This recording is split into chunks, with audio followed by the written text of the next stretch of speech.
y les voy a contar cómo, bueno, un poco como a grandes rasgos, cuáles serían como los objetivos justamente, ¿no? De la psicomotricidad hacia los adolescentes, cómo me ha ayudado la psicomotricidad a generar pues más una conexión como más eficiente tal vez con mis alumnos en la prepa. Entonces nos quedamos aquí que decía que la imagen del cuerpo se construye, la psicomotricidad. Um, Me parece a mí que es como un rollazo, la verdad, definir a la psicomotricidad. Perfecto. Hay un chorro también de definiciones, como podrán imaginarse, ¿no? De psicomotricidad, pero creo que es importante en este tipo como de espacios poder ampliar un poco, justamente como mencionábamos al principio, lo que es el concepto de psicomotricidad, ¿no? A mí me ha pasado, o me pasó, por ejemplo, cuando estaba estudiando la maestría y hacía las tareas y toda esta parte que buscando información, pues justamente encuentras que pues el concepto está como muy acotado, ¿no?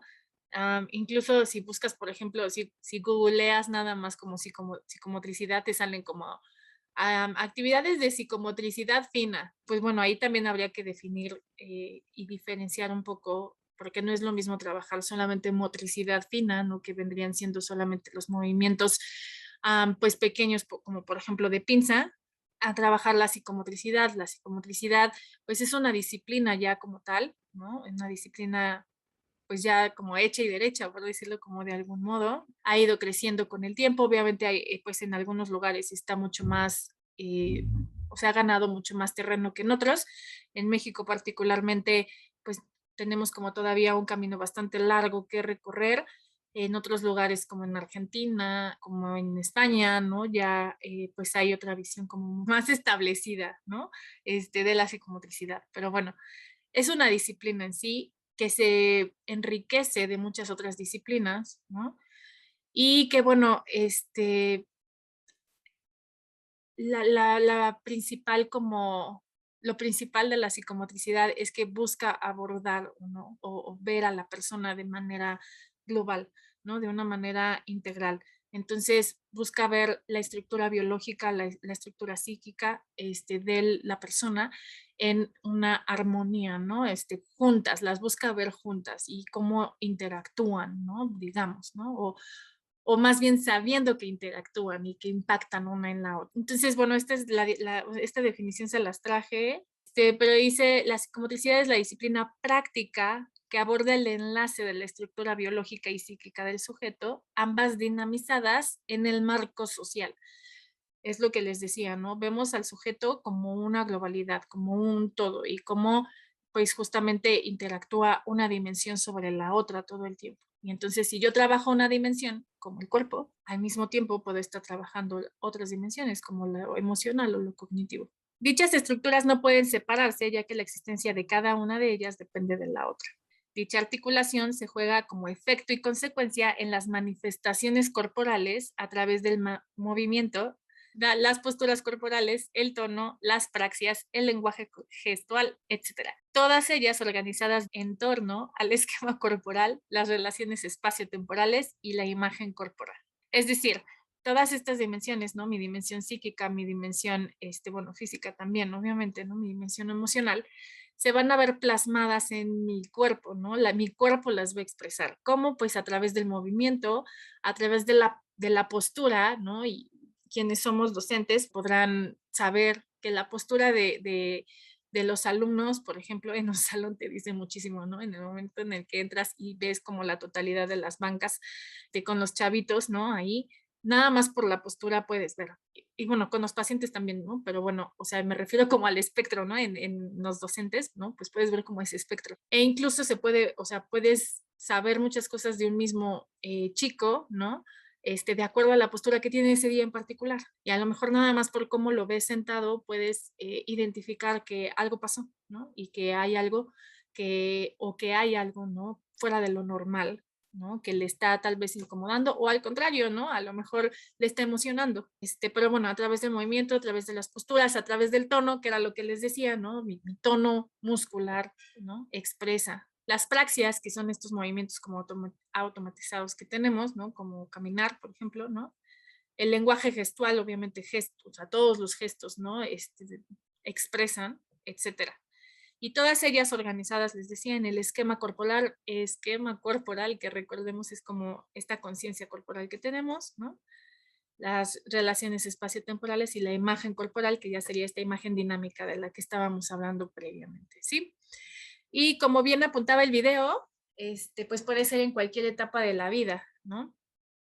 Puede ser desde que están las mamás embarazadas, en el momento en el que nacen, toda la infancia, ¿no? La adolescencia, la adultez o adulto mayor. Tengo una compañera logopeda precisamente que ahorita está trabajando con prematuros, ¿no? Entonces, el campo de la psicomotricidad es verdaderamente como amplio. Tengo también compañeras que estudian conmigo en la maestría que están trabajando ahorita en área COVID.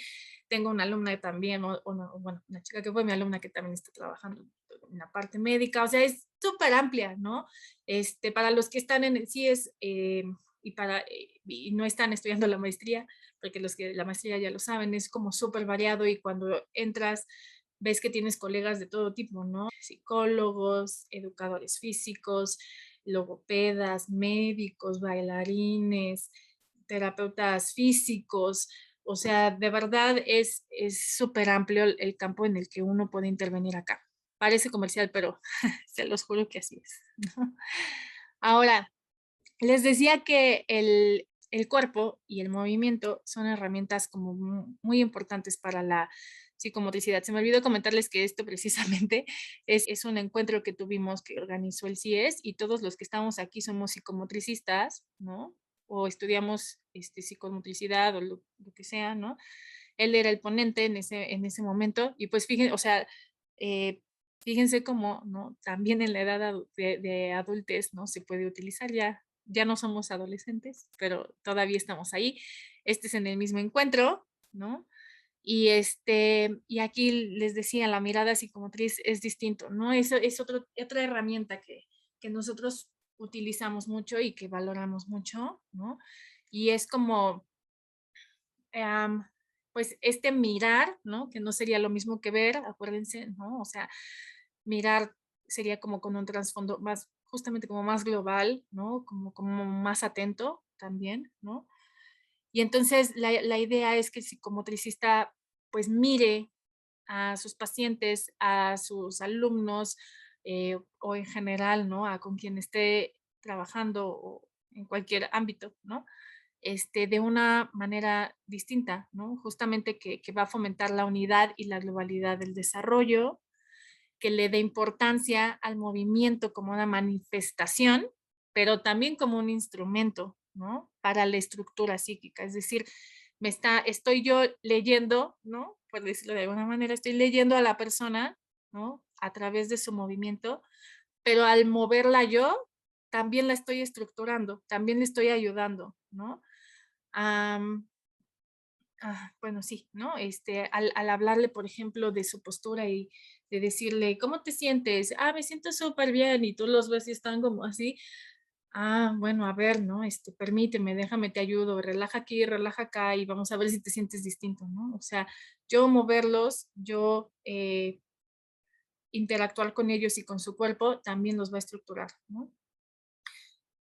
Tiene acento sobre el movimiento y el gesto en la comunicación, ¿no? Observo tanto el movimiento como el gesto para determinar también, pues, lo que se le está moviendo, ¿no? A la persona.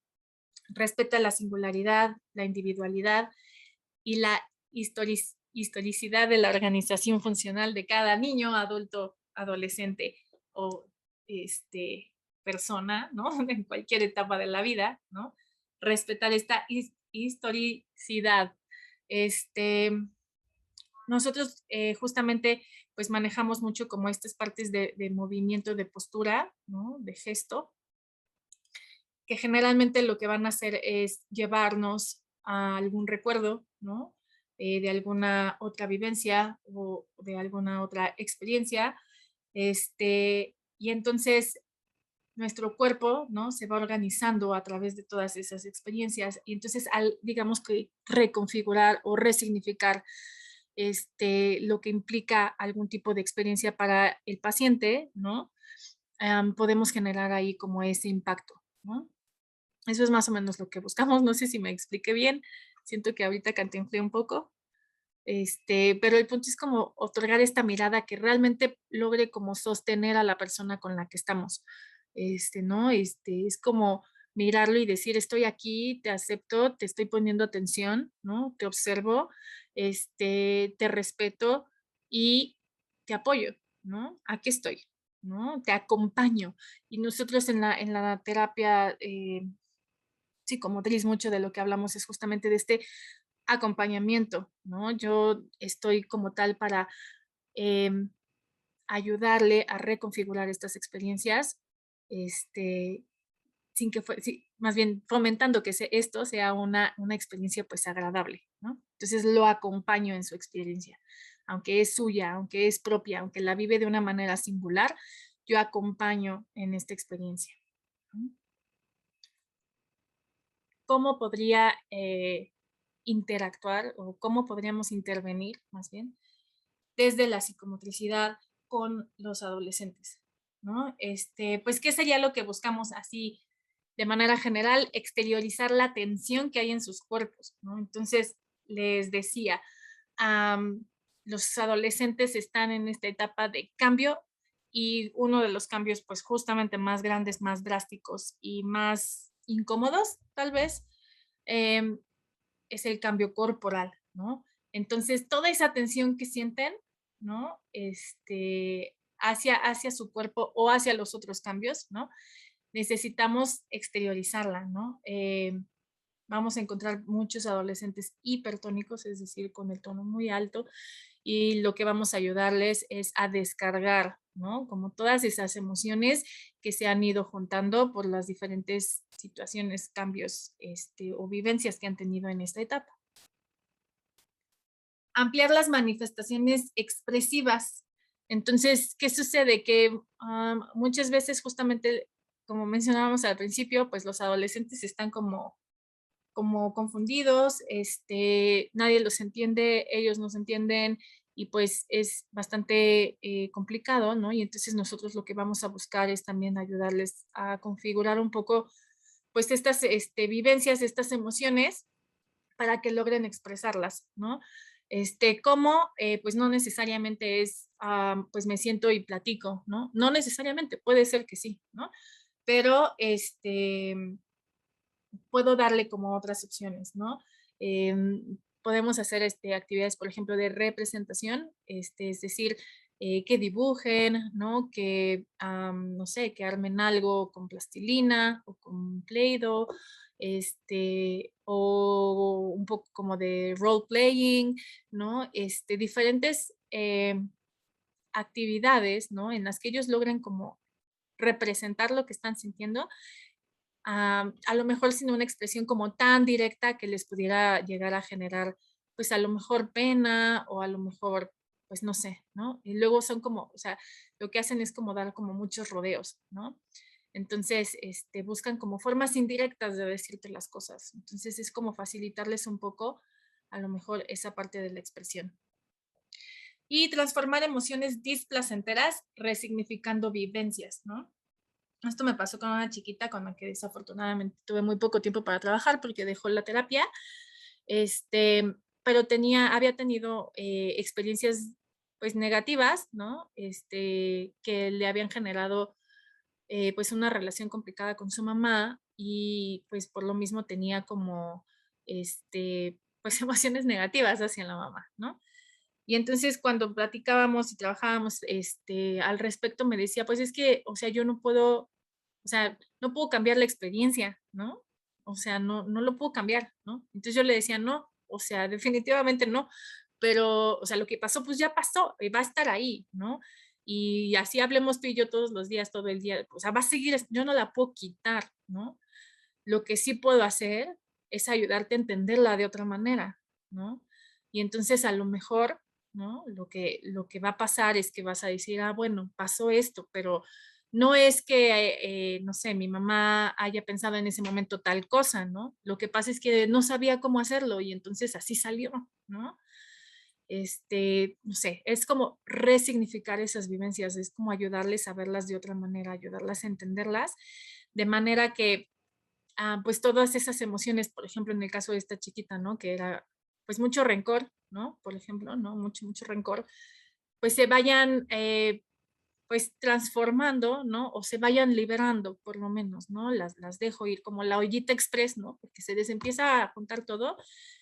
Entonces es como abrirles un poquito como ese canal así de salida, ¿no? Mediante, ¿no? Ayudarles a ver las cosas como de otra manera, ¿sí? Ahora, para esto, ¿qué necesitamos? Pues necesitamos crear un ambiente, pues bastante específico, por decirlo de alguna manera, ¿no? Necesitamos eh, que ellos se sientan seguros, ¿no? Y, bueno, seguros, protegidos, contenidos en el sentido de yo te contengo, yo te sostengo, yo te cuido, ¿no? Como darles una contención tal cual y escuchados. Ahora, aquí sí quisiera comentarles, ¿no? Que es un poco un reto porque hay una como línea muy delgada en esta parte con los adolescentes, porque como son menores de edad, pues uno todavía tiene que trabajar con los papás, ¿no? O bueno, la mayoría son menores de edad, pues uno todavía tiene que trabajar con los papás. Entonces de repente es complicado, ¿no? Porque cuando trabajas con los niños es más fácil esta comunicación con el papá, pero con el adolescente, cualquier falla, ¿no? O sea, cualquier falla puede recaer en tu relación, en tu vínculo con el paciente, ¿no? Entonces hay que tener mucho cuidado aquí, en el sentido de decirle, oye, este es un espacio seguro para ti, lo que tú me digas se va a quedar aquí, ¿no? Este es un espacio en el que tú y yo vamos a estar platicando, yo no le voy a comentar las cosas a tus papás, a menos que, ¿no? Considere que sea necesario, ¿no? Porque si estamos trabajando con un chico que tiene a lo mejor pensamientos suicidas o que está en algún riesgo o poniendo en riesgo a otros, pues vamos a tener que hacer ese salto, ¿no? Sin embargo, yo lo que hago es decirles, ¿no? Pero no te preocupes, ¿no? Si ese es el caso, si hay algo que yo considero que tus papás tienen que saber, yo te lo voy a decir, ¿no? Yo te lo voy a decir y voy a preguntarte, tal vez, ¿no? ¿Cómo crees que sea la mejor forma de abordarlo? A lo mejor se lo digo yo, a lo mejor se lo dices tú, ¿no? O sea, es decir, tu papá tiene que saber esto, ¿no? Se lo dices tú, se lo digo yo, se lo decimos juntos, como tú quieras, ¿no? Pero sí va a haber cosas que a lo mejor necesitamos hacer eso, pero sin violar, digamos, ¿no? O sin pasar esa rayita de proteger o de generar este ambiente, ¿no? De proteger este ambiente y decirle, sigues estando seguro, sigues estando protegido, sigues estando contenido, sigues estando escuchado, pero en este caso sí es necesario, ¿no? A lo mejor hablar con tus papás. Sí, ese creo que es un reto importante que tenemos quienes trabajamos con adolescentes. Este, no es fácil llegar a ese ambiente, sobre todo cuando los adolescentes van no precisamente porque ellos quieran, sino porque los están mandando, ¿no? Y entonces, pues es difícil llegar a que se abran, ¿no? O lograr que se abran. Pero una vez fomentando, o más bien una vez logrando, ¿no? Que el adolescente se sienta seguro, entonces, pues todo va a fluir de manera mucho más fácil. ¿No? Y fomentar la expresión sin que se sientan juzgados o reprimidos, ¿no? Esto es también súper importante, ¿no? Explicarles y hacerles sentir, ¿no? Hacerles saber y demostrar, ¿no? Que todo lo que pasa en este espacio, ¿no? En ese espacio, pues va a ser libre de juicios, ¿no? Entonces, por lo mismo, pues no es necesario que se reprima, ¿vale? Ahora, ¿cómo lo hacemos? Bueno, principalmente, y yo creo que al principio sobre todo, usamos técnicas de intermediación corporal, es decir, utilizo algunos otros recursos que me ayuden, ¿no? A lograr esa expresión o ese movimiento, ¿no? O eso que quiero, ¿no? Entonces, a lo mejor podemos trabajar con pelotas o a lo mejor podemos trabajar con aros o a lo mejor podemos trabajar con el como aglutinado, ¿no? Este material de estimulación temprana, los de lonita, y una espuma. A lo mejor podemos trabajar representación, les decía, ¿no? Como con el arte, ¿no? Pero a lo mejor al principio justamente porque ellos están como vulnerables y todo, sí necesitamos una técnica de intermediación. A lo mejor más adelante, pues podemos ya trabajar cuerpo a cuerpo, ¿no? Sin necesidad de utilizar a lo mejor una pelota y le puedo hablar de las posturas y puedo ayudarle, ¿no? Como con el movimiento y jugar ya sin necesidad de otro elemento, ¿no? Con la relación tónico-emocional, que era lo que les decía, ¿no? Vamos a trabajar sobre el tono muscular y el tono emocional, ¿no? Y sobre todo con la expresión espontánea, ¿no? Este, con los adolescentes necesitamos fomentar mucho como esa expresión para que nos digan qué es justamente lo que les está, pues cuáles son sus necesidades, ¿no? En esta individualidad que tienen. Voy a leer el chat. Entonces dice, sí, justo es muy complicado cuando no están por su decisión propia. Pues sí, efectivamente, ¿no? Ese es como el reto.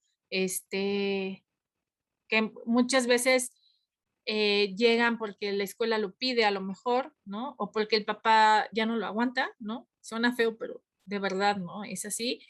Y entonces el adolescente llega pues con la actitud rebelde que decíamos, ¿no? O sea, llega así de, pues yo no quiero estar aquí y pues yo no voy a estar aquí y pues no quiero, ¿no? Así tuve yo un paciente y pues, o sea, fue bastante complicado, justamente es una de las viñetas clínicas que tengo, él no quería estar ahí, tenía una situación muy complicada, ahorita se las comento, pero o sea, creo que la primera sesión no hicimos nada, literalmente no hicimos nada, o sea, llegó, se sentó, se enconchó, ¿no? O sea, ya saben, subió sus piernitas, dobló sus piernitas y abrazó sus piernitas, y me dijo, yo no quiero estar ahí, entonces yo llegué y me senté junto a él, ¿no? Le aventé 2, 3 preguntas que no, por supuesto no me contestó, ¿no? O me contestaba así con monosilábicos, sí o no. Y la primera sesión, yo le dije, está bien, no pasa nada, si no quieres hacer nada, podemos no hacer nada y quedarnos aquí, ¿no? Yo lo intenté durante la sesión, pero, o sea, le aventaba, les decía, ¿no? Como estos, ya sabes, como el anzuelo, pero pues bueno, no cachó en la primera sesión, pero eventualmente pues ya pudimos trabajar, ¿no? ¿Cómo orientar a los padres de familia para propiciar en ellos la conciencia de brindar una transición lo más amable a sus hijos en esta etapa, tanto en terapia como en lo educativo, y evitar en lo posible que los padres se sientan juzgados y eso dañe más su relación con los adolescentes? Ok, trabajar, es que sí, trabajar con los papás de los adolescentes también creo que es un reto, porque la realidad, sobre todo si es bueno, generalmente lo que sucede es que a nosotros nos llegan los adolescentes, pues que tienen alguna problemática, ¿no? Y que están atravesando de manera difícil esta etapa, ¿no? Y generalmente lo que sucede es que los papás están cansados, ¿no? O sea, no saben cómo, están confundidos, no saben ni qué onda, ni nada, ¿no? Entonces, a mí lo que me ha funcionado es de entrada justamente como tratar de explicarles todas estas razones biológicas, ¿no? Por las cuales sus adolescentes actúan de una u otra manera, ¿no? Explicarles, pues justamente, ¿no? Que están creciendo a lo mejor, ¿no? O sea, bueno, no sé, para mí una de las como constantes de las preocupaciones constantes de los papás hacia los adolescentes es eso, está todo el tiempo en el sillón, está todo el tiempo jugando videojuegos, no quiere hacer esto, no quiere hacer el otro.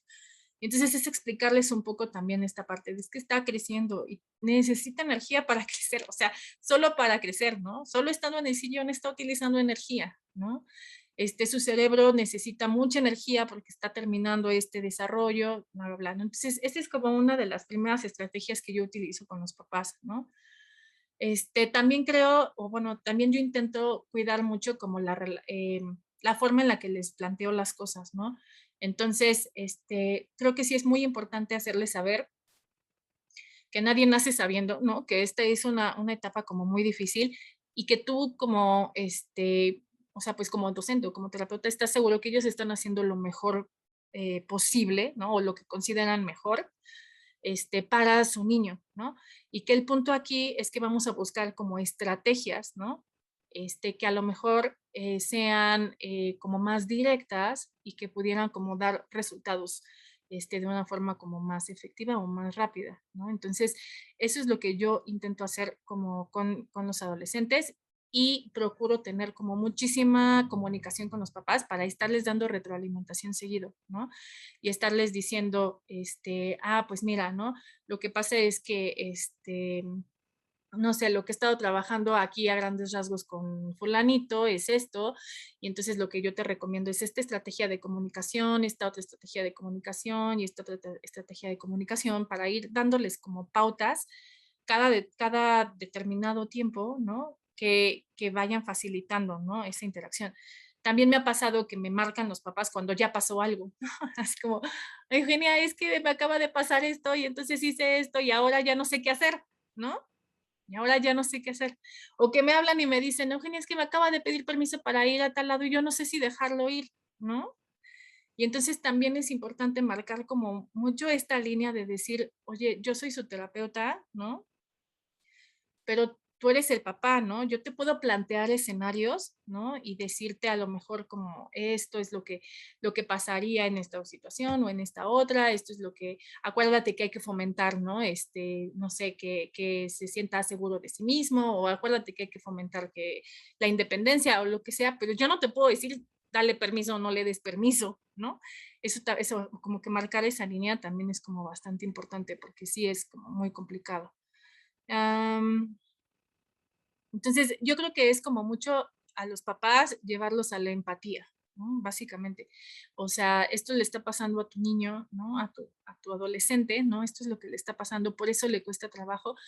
Y yo les repito mucho, hay que tener paciencia. Yo sé que, o sea, sé que la tienen, ¿no? Y sé que, o sea, de repente la perdemos, ¿no? Pero es importante como mantener esa paciencia y decirles, va a pasar, ¿no? No va a ser adolescente toda la vida, va a pasar, ¿no?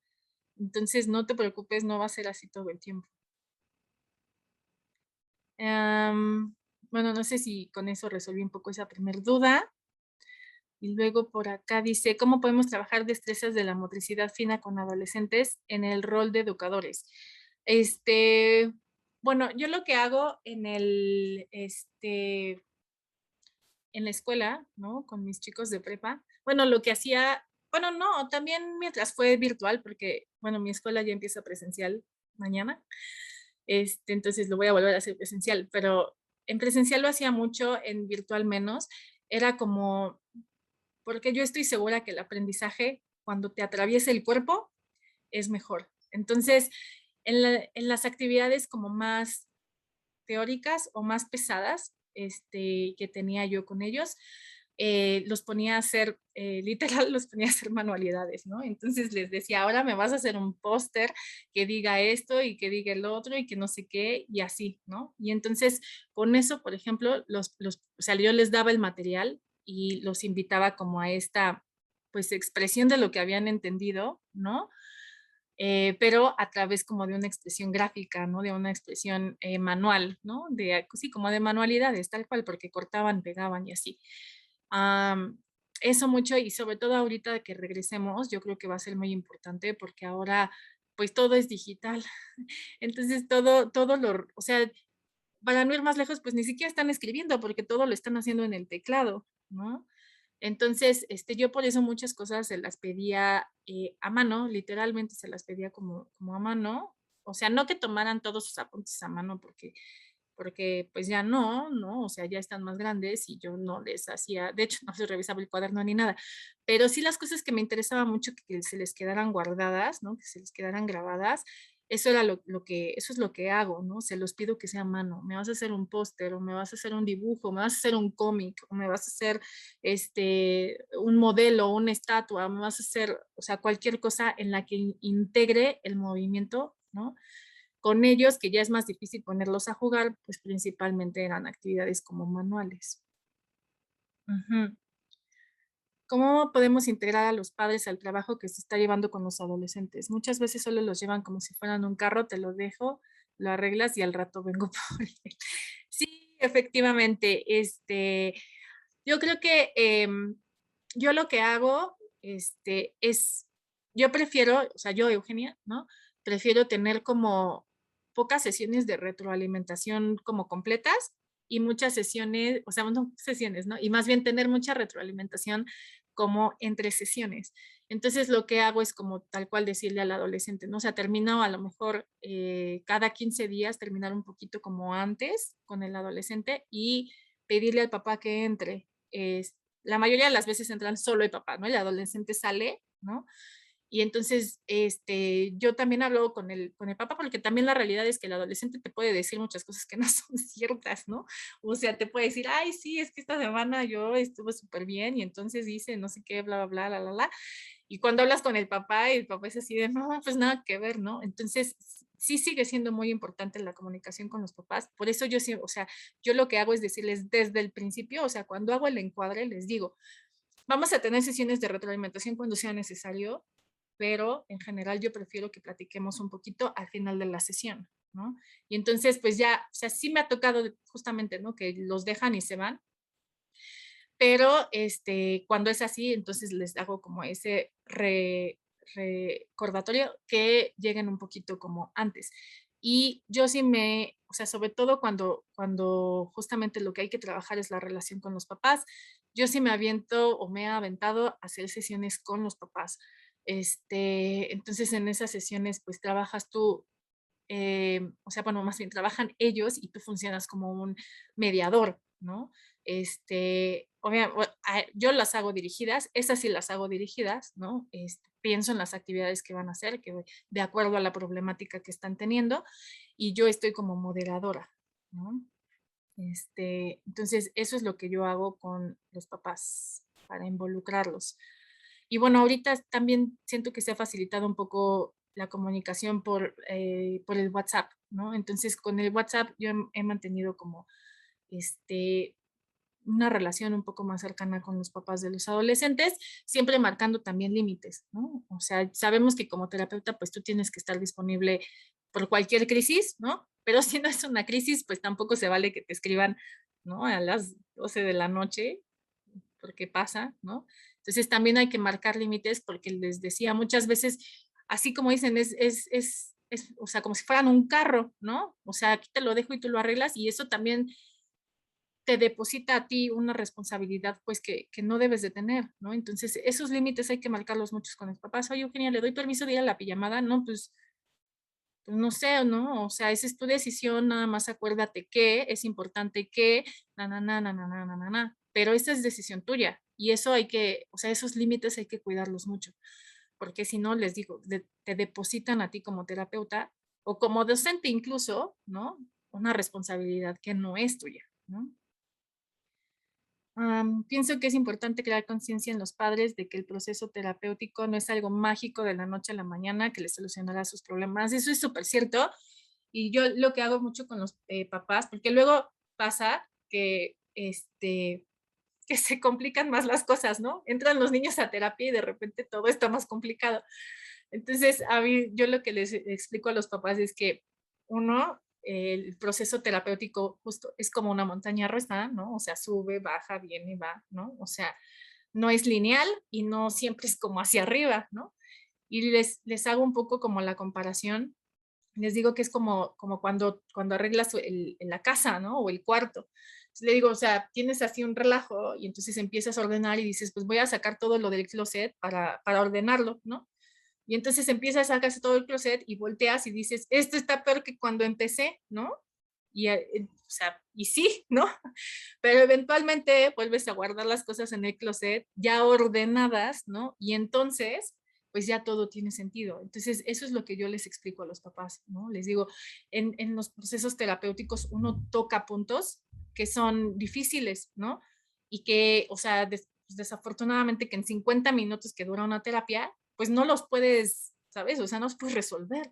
Y entonces esos puntos se pueden quedar latentes durante esa semana y a lo mejor pues complicar las cosas, ¿no? Durante ese tiempo, ¿no? O durante el tiempo que te lleve volver a acomodar todo, ¿no? Pero eso también es una señal de que el proceso terapéutico se está moviendo, está funcionando, ¿no? Se están moviendo cosas y se están reacomodando. Y pues el cambio justamente pues nunca es fácil, ¿no? Entonces yo les hago esa comparación con el closet, ¿no? Es como cuando ordenas el closet, sacas todo y de repente dices, ¿qué es esto, no? Pero bueno, eventualmente lo vuelves a guardar y ya vuelve a tomar como forma, ¿no? Eso así yo trato como de generarles esa conciencia. Ajá. Dice, maestra, ¿cómo atiende incluso ataca el gran impacto que tienen los medios de comunicación, videojuegos, redes sociales, estereotipos? Como bien comenta el Internet, es un gran parámetro de construcción en la imagen corporal de la interacción. Ajá. Exacto. Híjole, es que eso sí que creo que es un reto. Este, am, bueno, la verdad es que, lo primero que hago es trabajar como directamente con la imagen corporal, ¿no? A mí lo que me gusta mucho es trabajar como con el espejo, ¿no? Como frente al espejo. Am, Algunos chicos tienen como, bueno, chicos, sí, chicos y chicas, ¿no? Tienen como este desajuste, ¿no? Y entonces, digamos que lo que ellos ven, ¿no? O sea, en su mente de imagen corporal no corresponde al espejo, ¿no? Me ha pasado con niñas que me dicen, es que estoy gorda, ¿no? Niñas que tienen problemas, trastornos alimentarios, ¿no? Y es que estoy gorda y tú las ves y dices, o sea, estás flaquititita, ¿no?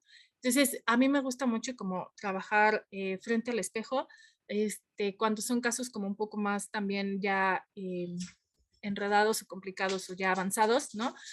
Sí les doy también información, ¿no? O sea, también les hablo del cuerpo y de cómo es el cuerpo y de, o sea, de que necesita energía y que necesita músculos y que necesita, o sea, como toda esta parte, ¿no? Incluso cuando hemos llegado a tocar temas de sexualidad, ¿no? O sea, de verdad les hablo del cuerpo, del funcionamiento, de toda la parte biológica, ¿no? Eso se los digo también. Y luego hacemos como algunas comparaciones, ¿no? Podemos llegar a hacer, por ejemplo, con revistas, ¿no? Y revistas con fotos, ¿no? Y cómo a lo mejor lo que vemos como normal, ¿no? Digamos, o como ideal en los medios, pues no es, pues no es lo sano, ¿no? Sí les hago mucho como esa comparación. Y los invito a reflexionar también mucho, por ejemplo, en redes sociales, y eso lo hago también con mis alumnos, ¿no? Les pregunto ellos qué ponen en las redes sociales y si creen que o sea, lo que ponen en su perfil los representa como fidedignamente, ¿no? Fielmente. Y ellos solitos me dicen que no, ¿no? O sea, ellos solitos me dicen que no.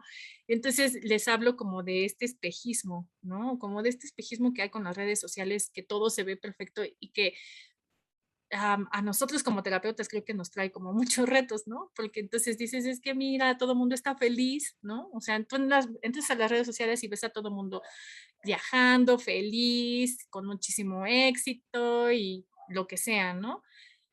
Pero entonces es hacerles ver como este espejismo, ¿no? Y eso lo hago mucho con ellos. Con los videojuegos no he tenido, la verdad, tanto problema o tanta experiencia. O sea, no he tenido como niños que no se puedan separar de los videojuegos, ¿no?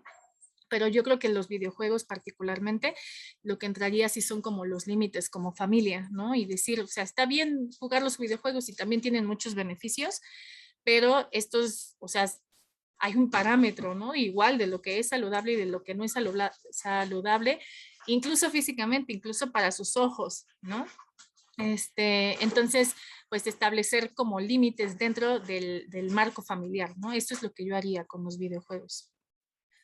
Pero sí creo que el Internet nos está complicando la vida en ese sentido, ¿no? Obviamente en muchos otros nos los está facilitando. Pero, sí. En mis ya estoy súper trabada de la lengua, perdón. En mi institución educativa sí se trabaja todo a mano. Muchas gracias. Ok, perfecto. Sí, es que sí, en el ámbito de educativo, pues híjole, es que es un volado porque de acuerdo a la escuela es como lo que hacen justamente, ¿no?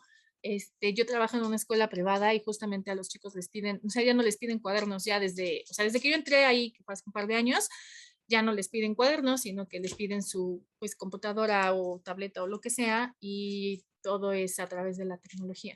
Entonces, bueno, ahorita les iba a contar mucho, bueno, no mucho, les iba a contar más bien sobre cómo yo había incorporado la psicomotricidad en la escuela, pero por ejemplo, para entrar a mi salón, ¿no? Hice yo un avioncito en el piso y entonces los niños tenían que entrar brincando el avioncito, ¿no? Y al principio, bueno, o sea, me odiaban, de verdad me odiaban porque los hacía moverse, ¿no? Pero pues poco a poco ya le fueron encontrando como el gusto y entonces ya entraban como más animados jugando, hacían competencias entre ellos, porque sí estamos en un sistema educativo que está fomentando mucho, pues, bueno, más bien que sigue fomentando mucho la parte tradicional, ¿no? De estar todo el tiempo en las bancas, pizarrón, cuaderno, ¿no? Examen y todo, ¿no? Y pues sí, ¿no? Está como medio complicado. Entonces, por eso yo intentaba como sacarlos de eso y ponerlos a hacer como otro tipo de cosas. Muchas gracias por la atención y por todo. Espero que sí les haya servido.